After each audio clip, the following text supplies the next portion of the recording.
स्वागत है आपका मेरे YouTube चैनल निनिका जी के इम्पोर्टेंट वर्क के विषय में। पार्ट 2 में जो कहानी की गई है वहां से ये कहानी आगे बढ़ती है।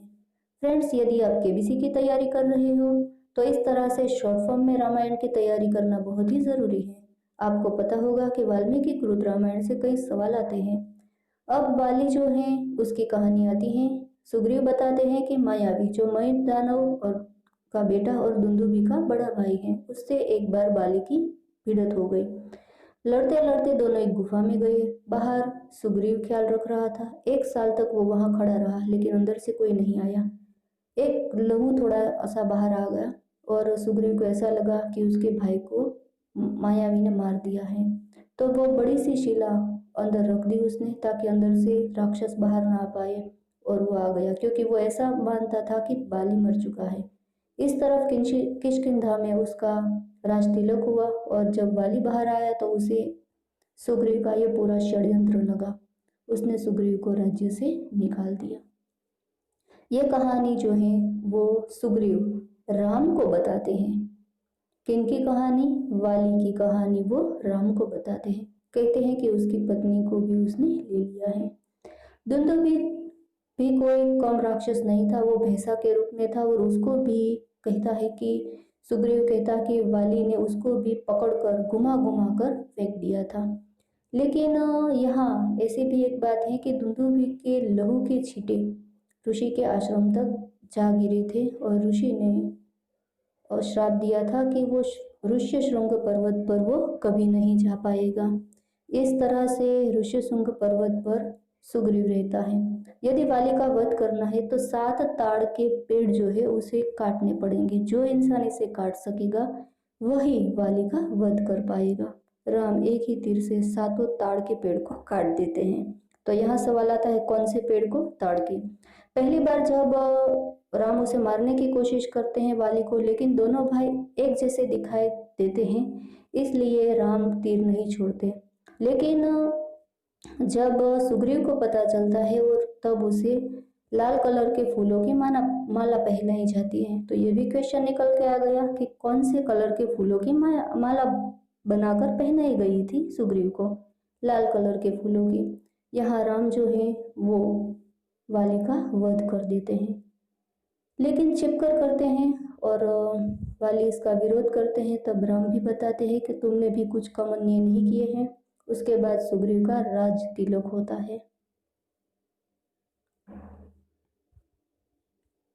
इस तरफ बारिश का वक्त शुरू हो गया और राम कहते हैं कि हम 4 मास तक प्रवर्षण पर्वत पर निवास करेंगे।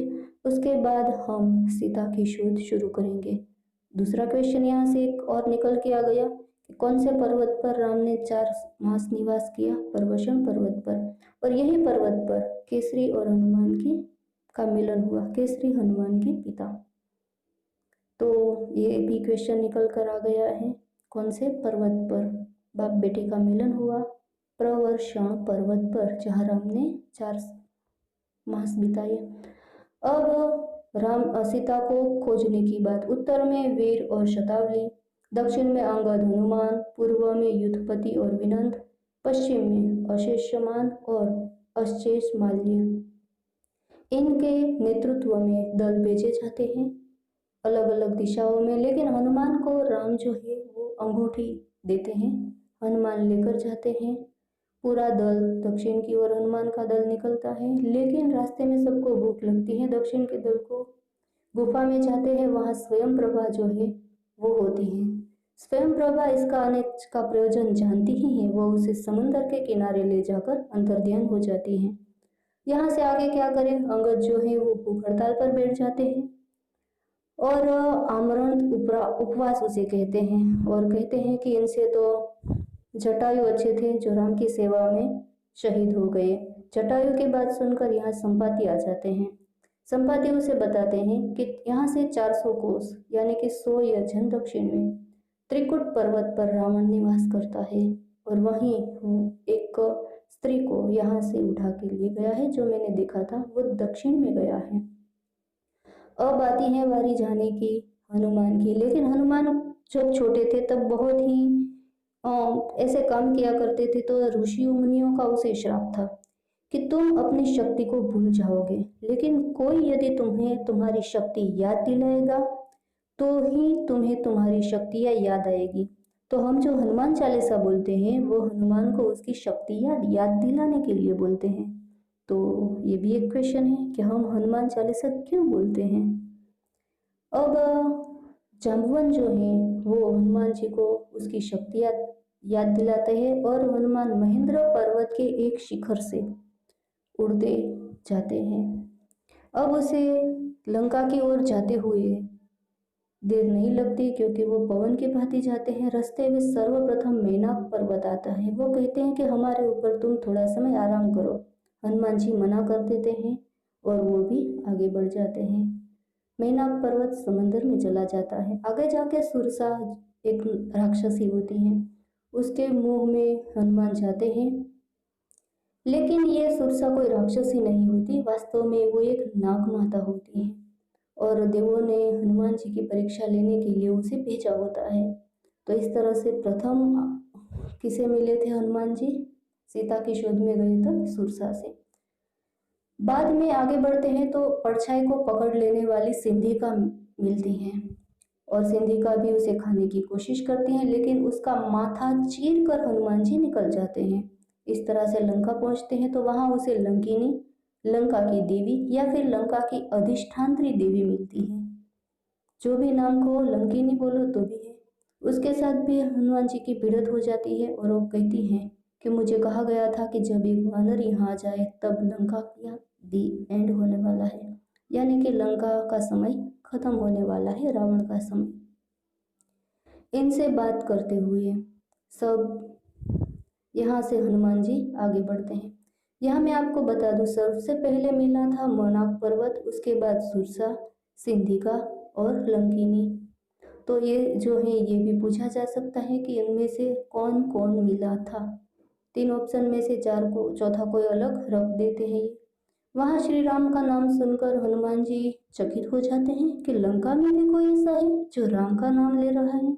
वो रूप बदल कर विभीषण से मिलते हैं, उसको पूरा जानने की कोशिश करते हैं और उसके बाद विभीषण उसे माता सीता का पता बताते हैं, अशोक वाटिका का। वो अपना रूप छोटा करके जाते हैं। वहाँ जो है रावण सीता माता को धमकी दे रहा होता है। वो सब अपने शरीर को छोटा करके वहाँ छुपे हुए देखते हैं। रावण के जाने के बाद वो अंगूठी फेंकते हैं, सीता माता उसे पहचान लेती हैं। वो खुद आते हैं, लेकिन उसका छोटा रूप देखकर सीता माता यकीन नहीं कर पाती। तब वे अपना रूप बड़ा कर लेते हैं, अपनी शक्ति का वो दिखाते हैं ताकत। सबसे पहले यहाँ लड़ने के लिए सेनापति जम्बूवाली आए, उसका वध कर दिया हनुमान ने। उसके बाद रावण पुत्र अक्षय आया, तो रावण पुत्र अक्षय का भी यहाँ वध कर दिया। यहाँ से 2 क्वेश्चन निकल कर आते हैं कि लंका में जाने के बाद हनुमान ने सर्वप्रथम किसका वध किया था? जम्बूवाली सेनापति का। लेकिन ये पूछा जाए कि कौन से रावण पुत्र का वध किया था, तो आएगा नाम अक्षय कुमार। यहाँ गड़बड़ ना हो इसका ख्याल रखिएगा। उसके बाद आता है इंद्रजीत।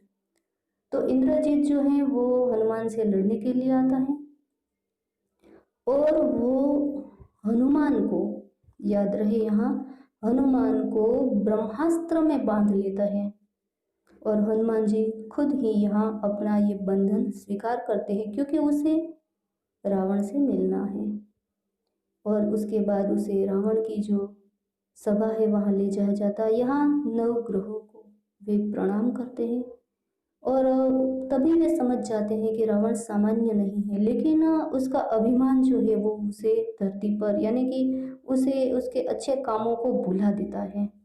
और वो खुद बताते हैं कि वो कौन है, वे राम के दूत हैं, सीता माता के शोध के लिए आया है, सीता माता से मिल भी चुके हैं, लेकिन और ये भी कहते हैं कि मुझे ब्रह्मा का वरदान है, मैं किसी से नहीं हारता और कोई उसे मार नहीं सकता। लेकिन ब्रह्मास्त्र में बंधना उसने खुद ही स्वीकार किया है, क्योंकि वो रावण से मिलना चाहता है। ये बात जब सबके बीच उसने बताई तो रावण ने उसकी पूंछ जलाने का फैसला किया। इस बात पर गुस्साए हुए हनुमान ने पूरी लंका जला दी, लेकिन एक बात यहाँ ये भी एक कहानी है कि जब वो पूंछ को बुझाने के लिए समंदर में गिरे तब उसका उसकी शरीर की बूंद का पसीना होता है ना, उसकी बूंद एक गिरी थी। उस बूंद को एक मछली ने निगल लिया था और उसका बेटा हुआ मकरध्वज। तो जी हाँ, हनुमान का बेटे का नाम मकरध्वज और पत्नी का नाम है व्यूहरचला। तो ये भी क्वेश्चन यहाँ से निकल कर आए हैं। फ्रेंड्स, मैं जो आपको ये वीडियो दे रही हूँ इसमें कुछ भी गलत नहीं है, बहुत ही रिसर्च करके मैं दे रही हूँ। और कहा जाता है कि हनुमान को खुद को भी उसका पता नहीं था कि उसका एक बेटा भी है, लेकिन उसके बाद उसे पता चला कि उसका एक बेटा है और उसका नाम है मकरध्वज। वैसे तो हर कोई जानते हैं कि हनुमान जी का जीवन कैसा है, श्री राम के चरणों में समर्पित। अब देखते हैं मकरध्वज की कहानी। मकरध्वज भी हनुमान के समान ही महान पराक्रमी और तेजस्वी था। उसे अहिरावण, जो रावण का एक भाई है, उसका पाताल लोक का द्वारपाल नियुक्त किया था। जब अहिरावण श्री राम और लक्ष्मण को देवी के समक्ष बलि चढ़ाने के लिए अपनी माया के बल पर पाताल में ले आया, तब श्री राम और लक्ष्मण को मुक्त कराने के लिए वहां कौन गए थे? हनुमान। तो हनुमान का बेटा कहाँ का द्वारपाल था? अहिरावण द्वारा पाताल लोक का द्वारपाल नियुक्त किया गया था। ये भी क्वेश्चन निकल के आ गया। वहां हनुमान जी पाताल लोक पहुंचे, वहां उसकी भेंट मकरध्वज से हुई। तत्पश्चात मकरध्वज ने अपनी उत्पत्ति की कथा हनुमान को सुनाई। हनुमान जी से अहिरावण का वध कर प्रभु श्री राम और लक्ष्मण को मुक्त कराया और मकरध्वज को पाताल लोक का अधिपति नियुक्त किया। तो हनुमान का बेटा मकरध्वज कहाँ का अधिपति है? पाताल लोक का। और उसे धर्म के मार्ग पर चलने की शिक्षा दी और राम और हनुमान, यानी कि हनुमान राम और लक्ष्मण को लेकर वापस आ गए। यह है उसकी कथा। लंका को जलाने के बाद अब श्री हनुमान दादा भी वहां गए और उसे सीता माता को कहा कि अपना भी कुछ निशानी दो। सीता माता ने चूड़ामणि दी। चूड़ामणि लेकर हनुमान जी कहाँ आए? राम के पास। यहाँ विभीषण जो है इस सिचुएशन को समझते हैं। पूरी लंका जली, विभीषण जी का घर नहीं जला था। उसने रावण को समझाने की कोशिश की कि सीता माता को वापस कर दो। उसका एक बंदर इतना नुकसान कर सकता है तो और कौन क्या करेगी उसकी सेना। इस पर रावण ने उसका बहुत बड़ा अपमान कर दिया। वे अपनी माता कैकसी से मिलने गए। कैकसी ने कहा तुम राम की शरण में चले जाओ।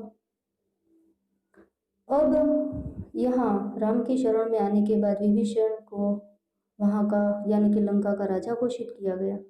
यहाँ शुक जो है सुग्रीव से मिलने आता है और ये इस बात का पता चल जाता है विभीषण को। वहां से आगे बढ़ते हैं तो अब पूरा समंदर को पार करना है।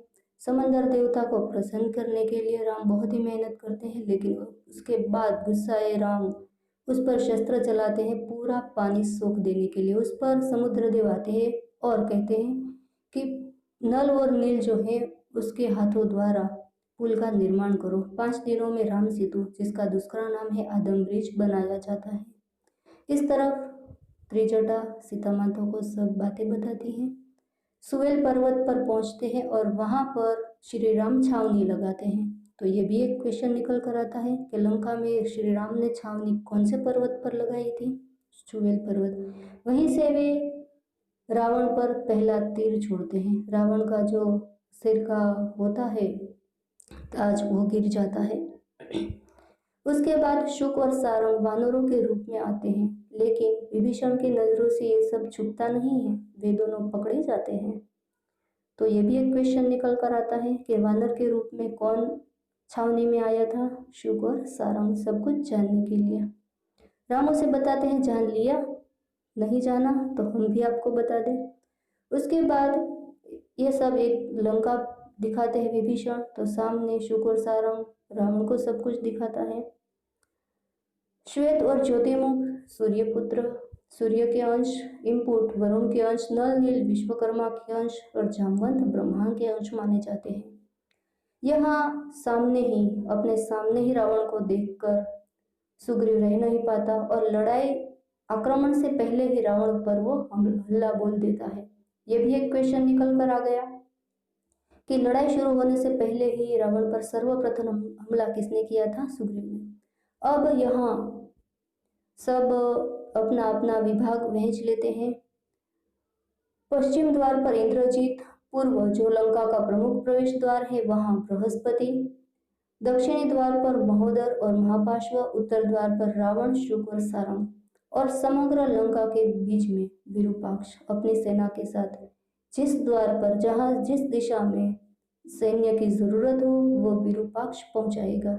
इस तरह से चारों द्वार पर सेना रख दी गई और ये जो है उसकी आगेवानी में वहां सेना रखी थी। उस तरफ श्री राम ने भी पश्चिम द्वार पर हनुमान, पूर्व द्वार पर नील, दक्षिण द्वार पर अंगद और उत्तर द्वार पर खुद राम और लक्ष्मण रहे। इस तरह से दोनों ओर से सैन्य जो है वो तैयार हो गया लड़ने के लिए। अब सोचना था कि पहले कौन किन पर आक्रमण करता है। दोनों की सेनाएं तैयार हैं, लेकिन इनसे पहले एक बार राम अंगद को भेजते हैं। अंगद की गदा सर्वप्रथम ले ली जाती है क्योंकि दूत के पास हथियार नहीं होना चाहिए। जब उसे आसन नहीं दिया जाता तो वे खुद अपनी पूंछ का ही आसन बनाकर बैठ जाते हैं। वो अपनी ताकत बताने की कोशिश करते हैं कि मेरा एक पैर हिला दो, यदि तुम मेरा पैर नहीं हिला सकते तो हमारी पूरी सेना का क्या। सब यहाँ कोशिश करते हैं, कोई पैर नहीं हिला सकता। उस वक्त रावण आता है, लेकिन अंगद जो है वो कहता है कि मेरी जो शर्त थी वो तुमसे नहीं इन सेनापतियों से थी। और इस तरह से वो उसका ताज भी, रावण का ताज भी जो है वो बाहर, लंका से बाहर फेंक देते हैं। तो अंगद ये काम करते हैं। पहला आक्रमण हुआ पश्चिम द्वार पर। वहां सर्वप्रथम वज्र मुष्टि मारा गया, यानी कि वज्र मुष्टि की मौत हुई। तो ये भी क्वेश्चन है कौन से द्वार पर आक्रमण हुआ था। उसके बाद जो इस तरह से वज्र मुष्टि की मौत हुई थी और उसको लगा था जो नकली वज्र मुष्टि होता है उसको खून नहीं निकलता, इस पर उसे मारा था और उसे लक्ष्मण ने मारा था।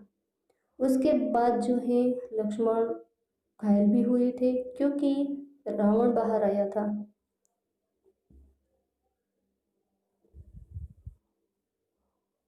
कहानी आगे बढ़ती है और कहा जाता है कि उसके बाद विरूपाक्ष को कहा कि तुम कुंभकर्ण को जगाओ। यहाँ कुंभकर्ण जो है उसका पुत्र का नाम भीम है और उसकी पत्नी का नाम है वज्रज्वाला। तो ये भी पूछा जाता है कुंभकर्ण की बेटी का नाम भीम। तो इस तरह से कुंभकर्ण को जगाने की बहुत ही कोशिश की जाती है। बाद में उसे जगाया भी जाता है। कुंभकर्ण 6 महीने सोता है और एक दिन जागता है। उसके जागने के बाद विरूपाक्ष पूरा वृतांत उसे बताता है। वो रावण से मिलने जाता है। फिर भी कहा जाता है कि कुंभकर्ण भी कोई कम नहीं था, उसका खाना कुछ ज्यादा ही था। शायद वो ब्रह्मा से इंद्रासन न मांग ले, इसलिए इंद्र ने ऐसा किया कि उसकी जो जिह्वा पर सरस्वती बैठी और इंद्रासन के बजाय उसने वरदान में निंद्रासन मांग लिया। और इस तरह से कुंभकर्ण 6 महीने सोते थे और मात्र एक दिन जागते थे। अब वे लड़ाई के लिए जाते हैं। वहां विभीषण उसके पैर छूते हैं क्योंकि विभीषण सबसे छोटे हैं। रावण, कुंभकर्ण, शूर्पणखा और उससे छोटे विभीषण। लेकिन और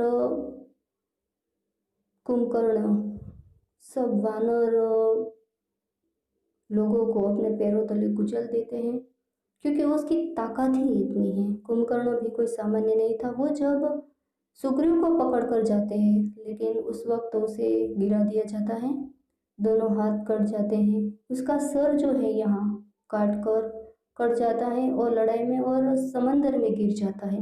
एक क्वेश्चन यहाँ से भी निकल के आता है कि कुंभकर्ण का सिर कहाँ गिरा था, समुद्र में, नदी में, पर्वत पर या लंका में, ऐसे भी क्वेश्चन आ सकते हैं। तो कुंभकर्ण का सर समंदर में गिरा था। बाकी के उसके धड़ के भी टुकड़े हो गए। उसके बाद जो आता है वो आता है विरूपाक्ष। यहाँ शिव जी के वासुकी नाग की बात कर दे, शिव जी का नाग जो है वो वासुकी है। और विरूपाक्ष की भी यहाँ बात आती है। और यहाँ विभीषण राम और लक्ष्मण को विरूपाक्ष की बात बताते हैं कि मधु और केटव नाम के दो व्यक्ति थे। मधु जो है वो कुंभकर्ण है और केटव जो है वो अतिकाय है। कि एक बार मधु और केटव ने विष्णु से भी वरदान मांगने को कहा। बदले में विष्णु ने कहा कि तुम्हारी मौत हत्या किस तरह से की जाती है। तो ऐसे थे अतिकाय। तो अतिकाय को मारने के लिए लक्ष्मण जी हनुमान के कंधे पर बैठे थे। उस वक्त वायुदेव ने अतिकाय को मारने का उपाय बताया कि उसका ब्रह्म जो है, ब्रह्मा जी का अस्त्र जो है वो उसकी रक्षा कर रहा है, कवच, और इसे इस तरह से मारना चाहिए। वो पवन देव उसे कहने आए। तो इस तरह अतिकाय का वध हनुमान के कंधे पर बैठकर हुई। अतिकाय रावण की दूसरी पत्नी धन्यमालिनी का बेटा था। अब मेघनाद नाम जो है वो रावण ने दिया और दैत्यों के कुलगुरु शुक्राचार्य से मेघनाद ने शिक्षा प्राप्त की। मेघनाद भी आता है लड़ाई के लिए अब, और उनसे भी अच्छी लड़ाई हो जाती है और मेघनाद राम और लक्ष्मण को नागपाश में बांध लेता है। तो नागपाश को राम और लक्ष्मण को किसने बांधा था, ये क्वेश्चन यहाँ से निकल कर आ गया। किसने बांधा था? मेघनाद ने, जिसका दूसरा नाम था इंद्रजीत। यहाँ राम और लक्ष्मण यहाँ गिरे पड़े हो और हनुमान जी गरुड़ के पास चले गए उसके सहायता मांगने, और गरुड़ जी को वो लेकर आए। उसे बताया कि माता कद्रु के दो पुत्र जो हैं वो राम और लक्ष्मण का रस चूस रहे हैं, सुबह तक वो नहीं बच सकेंगे। यहाँ गरुड़ जो है वो नागपाश से दोनों भाई को छुड़ाते हैं। फिर से लड़ाई होती है। उस वक्त छुप कर इंद्रजीत वार करता है लक्ष्मण पर। जो वार करता है वो बर्छी से वार करता है और इसे बचाने की कोशिश करते हैं इस वक्त यहाँ हनुमान दादा, लेकिन बर्छी फिर भी लक्ष्मण को लग ही जाती है। तो ये भी एक क्वेश्चन निकल कर आ गया कि जब इंद्रजीत लक्ष्मण पर बर्छी का वार करता है तब लक्ष्मण को बचाने की कोशिश कौन करता है? हनुमान जी। लेकिन फिर भी बर्छी उसे लग ही जाती है, वे गिर पड़ते हैं और सेना में खलबली मच जाती है। उसे उठाने की कोशिश करता है, लक्ष्मण को उठाने की कोशिश करता है, इंद्रजीत नहीं उठा पाता, लेकिन हनुमान एक ही झटके से उसे उठा लाते हैं और लड़ाई की दूसरी जगह पर दूसरे मैदान में उतारते हैं। यहाँ जो है वो विभीषण सुषेण वेद के बारे में बताते हैं। छोटा सा रूप धरकर हनुमान दादा लंका में वापस आते हैं और एक मकान के पास जाकर उसे पूछते हैं कि आप ही सुषेण वेद हो? बस जैसे ही हाँ कही, पूरा घर उठा लिया और उड़ते उड़ते उड़ते उड़ते ये स्थिति उड़ते हुए कई राक्षसों ने देखा। उड़ते उड़ते ही उन दोनों के बीच बात होती है और वो उसे ला कर रख देते हैं श्री राम प्रभु के सामने। और सुषेण वेद उसे कहता है कि संजीवनी द्रोणाचल पर्वत पर है, क्योंकि देवताओं ने उसे वहां छुपाई है। जब हनुमान जी लेने जाते हैं तो काल नेमी को भेजते हैं। कौन भेजते हैं? रावण। काल नेमी रूप बदलकर हनुमान जी का वक्त जाहिर करने की कोशिश करते हैं। वो उसे नहाने को कहते हैं। उसी वक्त मगर के रूप में कोई आता है, उससे लड़ाई होती है और वो होती है देवकन्या। पूरा वृतांत बताती है कि ये कोई साधु नहीं है, कालनेमी है। उससे भिड़क कर हनुमान जी आगे बढ़ते हैं। संजीवनी तक तो वे पहुंच ही जाते हैं, लेकिन यहाँ एक गड़बड़ होती है कि इनमें से कौन सी संजीवनी है ये वो समझ नहीं पाते हैं। इन पर पूरा पहाड़ ही द्रोणाचल गिरी पर्वत को ही वे उठा कर ले आते हैं। देखकर भरत उस पर बाण चला देते हैं। हनुमान जी गिर पड़ते हैं और बेशुद्ध अवस्था में भी राम राम बोलते हैं और भरत उसे उठाकर पूरी बात पूछते हैं। हनुमान जी बदले में कहते हैं कि आप ही भरत हो, और पूरी स्थिति से उसे अवगत कराते हैं। अब हनुमान जी का जाना बहुत ही ज़रूरी है, सबको पता है। और कहते हैं कि शक्ति बाण का संधान करने की बात करते हैं यहाँ भरत, लेकिन हनुमान जी अपना रूप अपनी कहते हैं कि नहीं, मुझे ज़रूरत नहीं है। पूरा पर्वत को वो लाभ देते हैं और यहाँ से संजीवनी को लेकर उसकी जो प्रोसेस करते हैं वो करके यहाँ लक्ष्मण को पिलाई जाती है। यहाँ निकुंभला देवी का यज्ञ करता है इंद्रजीत। कहते हैं कि अग्नि से एक रथ प्रकट होता है, उस पर जब तक इंद्रजीत हो उसे कोई हरा नहीं सकता। ब्रह्मा ने मेघनाथ को इंद्रजीत नाम दिया। मेघनाथ नाम किससे दिया? रावण ने। और इंद्रजीत नाम दिया ब्रह्मा ने, क्योंकि उसने इंद्र को भी हराया था, बंदी बनाया था। अब निकुंभला देवी का जो यज्ञ कर रहा है उसे तोड़ना चाहिए यज्ञ को। इस पर सब हल्ला बोल देते हैं और यज्ञ में पानी तक डाल देते हैं और यज्ञ को विध्वंस कर देते हैं। तो दोस्तों, ये कहानी यहाँ तक। मिलते हैं नेक्स्ट वीडियो।